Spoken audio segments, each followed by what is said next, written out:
ஒரு டம்ளர் அளவு அரிசியை நல்லா தொடச்சி எடுத்துக்கணும். நம்ம இன்றைக்கி என்ன பண்ணுறோம் அப்படின்னா அல்வா களி செய்ய போகிறோம்.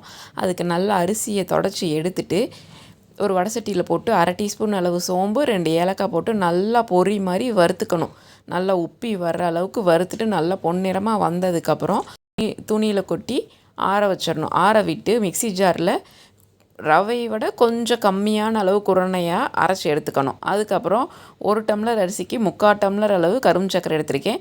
இதுக்கு 3 டம்ளர் அளவு தண்ணி ஊற்றிட்டு 1 டம்ளர் அரிசிக்கு 3 டம்ளர் தண்ணி ஊற்றிட்டு தேங்காய் கொஞ்சமாக போட்டு நல்லா தண்ணி கொதி வந்ததுக்கப்புறம் நம்ம அரைச்சி வச்சுருக்கிற மாவை கொஞ்சம் கொஞ்சமாக அப்படியே கொட்டி கிளறிட்டே இருக்கணும்.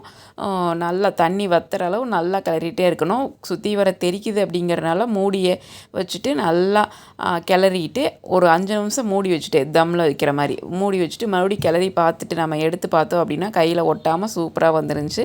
இதுக்கு மேலே தேங்காய் பூவும் நெய்யும் நமக்கு வேணுங்கிற அளவு போட்டு சாப்பிட்டா சூப்பராக இருக்கும். Thanks for